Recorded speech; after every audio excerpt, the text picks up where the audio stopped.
border is right here.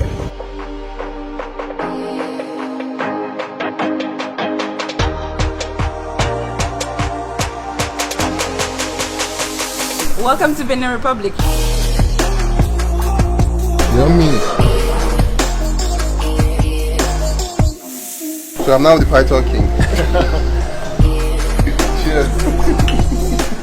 What's up guys, how are you doing today? It's Tayo Aino here again. I want to share my experience traveling to Benin Republic with you guys. I was in Benin Republic for over a week and I was able to experience the lifestyle and the culture of Benin Republic, and it was really amazing. So how did I get to Benin Republic, or how did I come about deciding to go to Benin Republic? I was looking for where I could go that wasn't so far from Lagos and I would have fun. I would experience stuff. I would experience the country, I would experience food, I would experience the culture. In deciding to go to Benin Republic, there are 3 different modes of transportation you can use. You can go by road, which is the cheapest but takes the longest time. You can go by air, which is the fastest but is also very expensive. Or the third option, which most people don't look at, is going by water. So we decided to board a boat from Lekki and go by water to Badagry, then by road to Semeboda.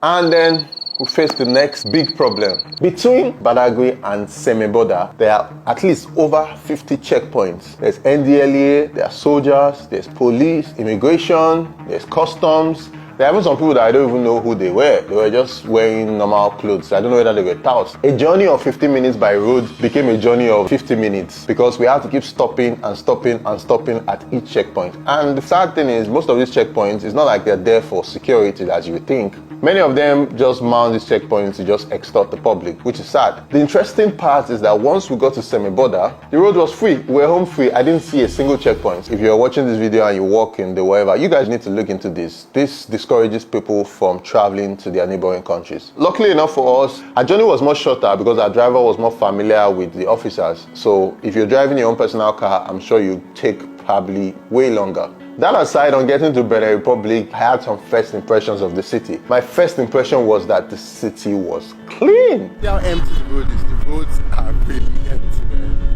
And they're also really clean. I've not been to all the other West African countries, but I'm very sure Benin Republic ranks among the cleanest West African countries. I didn't see a single piece of plastic or a single piece of nylon on the road. Like, very clean. I should have even shot a separate video on how clean Benin Republic was. Secondly, the major mode of transportation here were bikes. Okada, as you call them in Nigeria. For what I read, it was the cheapest means of transportation here. Thirdly, most people speak French. Je vous invite à venir découvrir Ouida.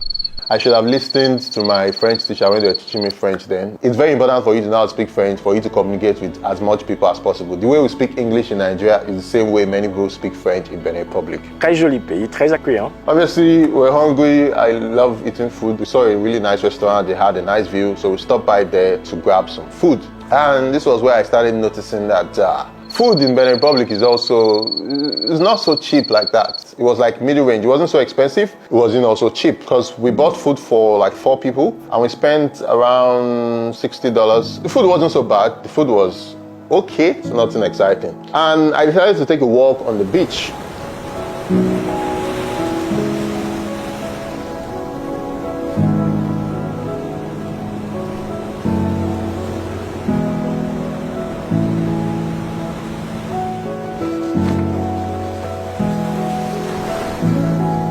I saw a couple of fishermen trying to fish, which is also one of the activities many of the locals here do because Benin Republic is just beside the Atlantic Ocean. Another thing I also noticed on getting to this beach was that the beach was also very clean, and this was a beach that was beside a major road. I looked around, I had to search. I didn't see a single piece of plastic or a single piece of nylon. There were so many palm trees being grown on the beach. Planting trees is really cool. They help with climate change. They also help with beautifying a country and reducing the amount of CO2 in the air.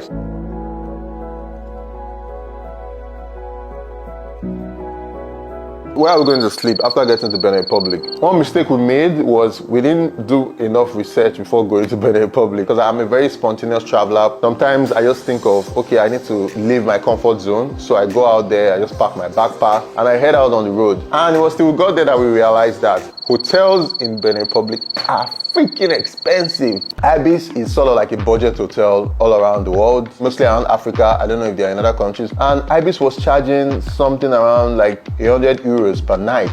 And I was like, wow, that's a lot. Most of the places they charge in euros. And then if you want to convert it to the CFA francs, which is their local currency, they give you a very high exchange rate, which will make you lose more of your money. You have to spend more of your francs to get the euros. I was seeing hotels for 200 euros, 150 euros per night. And it's not like they were like high-scale 5-star hotels. There's like moderate hotels that you can get in somewhere like Lagos, Nigeria for like maybe 30 euros. Moving on, we're lucky enough to eventually find one hotel, which I really love this hotel. The hotel is called Carré Bénin. It was the hotel we eventually stayed at, and they were really nice. They really attended to us. It's a boutique hotel. They don't have a lot of rooms, but they take care of you as long as you're there. The Wi-Fi was good. It was more like I was at home. They also have a really nice sushi restaurant. I didn't eat any sushi, but it was nice to experience this hotel and sleep at this hotel. This is my room here. It opens up to this really nice balcony.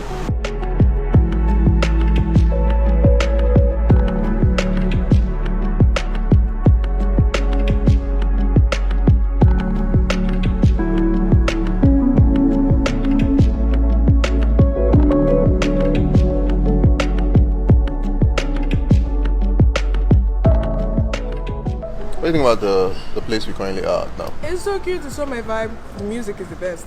Yeah, I love it. So guys, I definitely recommend Carré Bénin if you're going to Benin Republic. Their rooms are moderately priced as compared to a lot of other hotels in Benin Republic. Up next was trying out the food.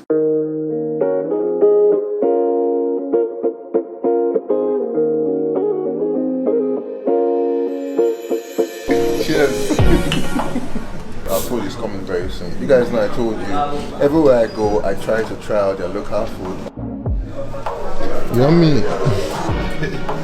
La pâte blanche, and this is la pâte mouton. Sauce mouton Okay, sauce mouton and sauce gombo. and sauce gombo. Yes. When I look at it, it looks like it's made from goat meat. There's also seafood there. I can see crabs, and I can also see okra. And then this looks more like semo in Nigeria. We call it semo. It's made from flour. So let's dig in and let me see what this tastes like. As much as I love going to multiple African countries, one of the things that attracts me the most is the food. I love food, just so you know. If you're on my channel for the first time, Tayo loves food. When I go to countries, I love trying out their local cuisine. I want to experience the culture. I don't just want to go there and act like a tourist. I love living like a local. So I was able to meet up with a friend. He was nice enough to take me around, and whew, the food was really amazing. This is the aftermath of eating. We're sweating so much. The food is spicy, but it's very delicious. Like, Wow. I finished my food. On leaving here, he told me about a place that has the longest graffiti wall in Africa. And I was like, the longest graffiti wall in Africa? I've never heard of that. We went on his bike because he had a motorbike, and then he took me to a road that had this very long graffiti wall, and on the wall was arts, spray paintings. Different artists from Africa and outside Africa came to design this wall in honor of the Dahomey Kingdom, and it became the longest graffiti wall in Africa. And this wall is amazing, like it's a piece of art. I don't know how many kilometers it is, but it's really long and it's really beautiful. This is one of the nice spots to check out if you're coming to Benin Republic for the first time. Merci. Merci. Yes. Merci beaucoup. Merci beaucoup. One thing that people know Benin for is the voodoo, and it's usually negative, but trust me, it really isn't. It's just that you need to keep an open mind so that you can really discover what it is and what it does, and it's a spiritual belief. Experiencing a city without getting to know the way of life and the culture is very incomplete. I heard of a place called WOSS, and the place has so much history. For me, one of the most interesting parts from the stories I heard was that they worship snakes. And I made up my mind that I needed to visit this place.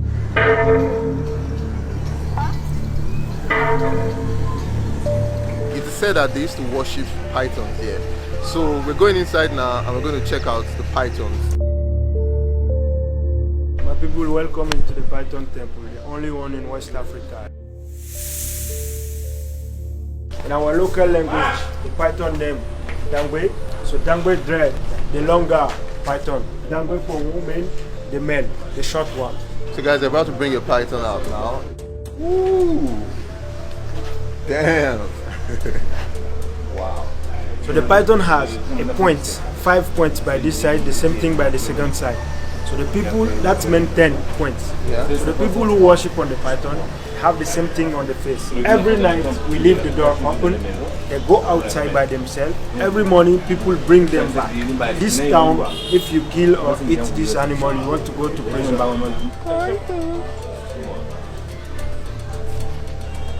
So I'm now the python king.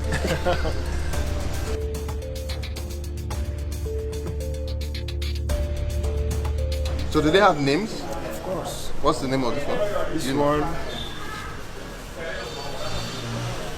This one is Ola, and he's a female. Oh, okay.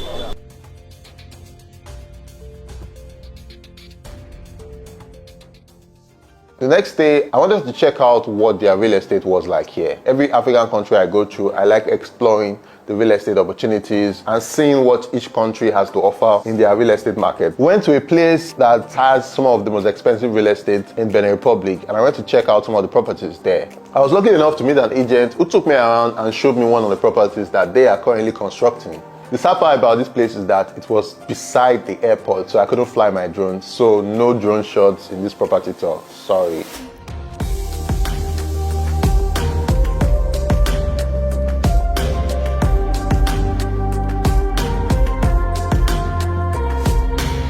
Right now we are at Cocotier. Cocotier. Cocotier, yeah. So it's like a rich area, Yeah, like a hyper it's area? the most rich area in Benin. Oh, really? Yeah, yeah. On the right, on my left, is the beach. Yeah, there's the beach there. And the airport is on this side. Yeah. For a kind of house like this, you can give me $1.7 million.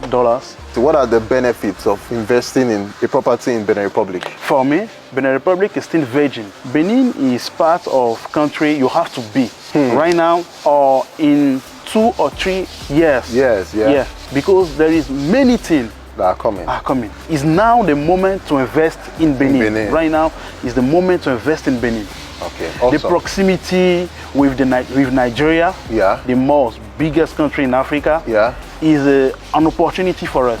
If you're going to Benin Republic for the first time in search of real estate opportunities, you should definitely check out this company. I'm putting their links and numbers in the description below so you can contact them if you're interested in investing in real estate in Benin Republic.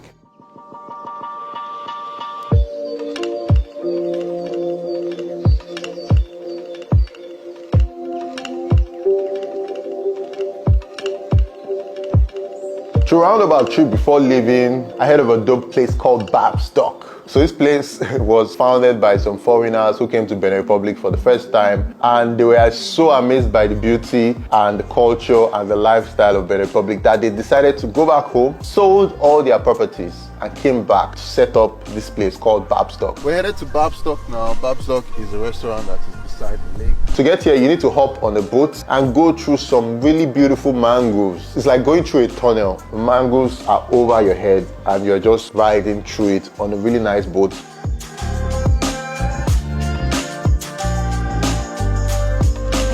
It takes like 30 minutes to get to this place, but the journey here is an experience on its own.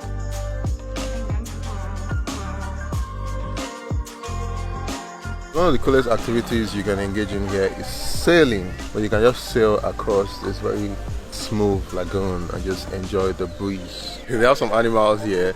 They have, this is a baboon, and behind me here, they have donkeys. As you can see, donkeys around here.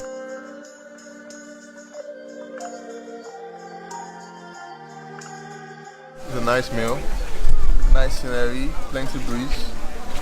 Chop life. If you're somebody who likes lifestyle, who wants to take nice pictures, this is one of the nice places to go to. And I definitely recommend you checking out Bab's Dock if you're going to Benin Republic for the first time. I really enjoyed my time in Benin Republic, to be honest. It's a very fertile ground for travel and real estate investment and a whole lot more. Our culture is very, very important to us. It's a nice country, very welcoming, we're very tolerant. Okay? Very clean too. Very clean, thank you. The landscape is really beautiful. So many lakes, so many beaches. It's a very clean country. It's just amazing. There are so many opportunities that I was just seeing here. The tourism sector is on the rise. There are not so many tourist activities currently as compared to places like maybe Zanzibar or places like Kenya.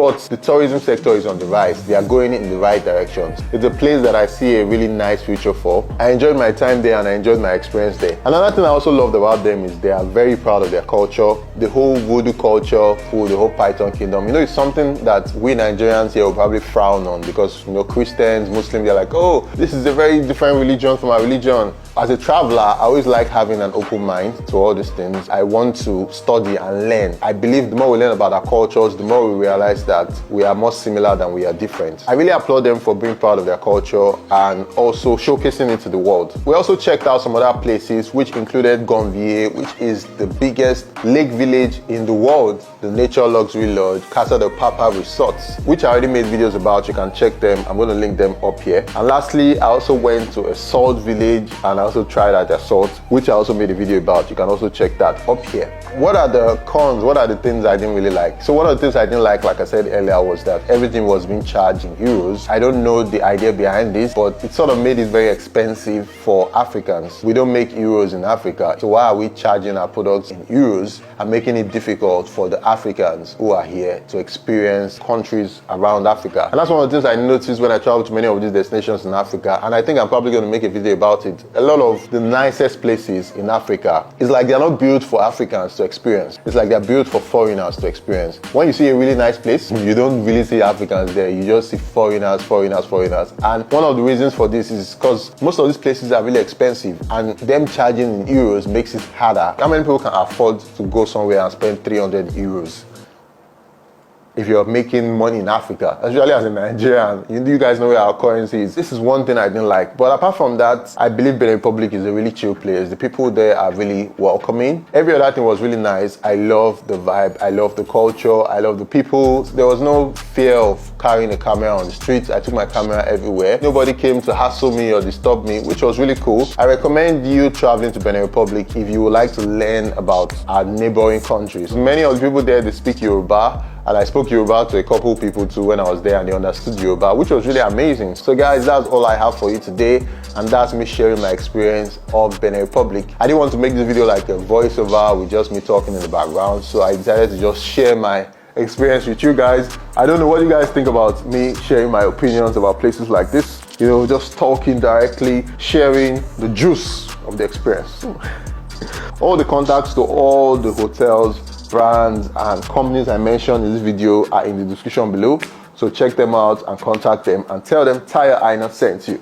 Till next time, I'll see you on the next one. Also, subscribe to the channel if you are not subscribed. The goal this month is to get to 300,000 subscribers. So if you are not subscribed, please subscribe. Let's support the channel. Let's get to 300,000 subscribers, and I'll definitely see you guys on the next one. Peace.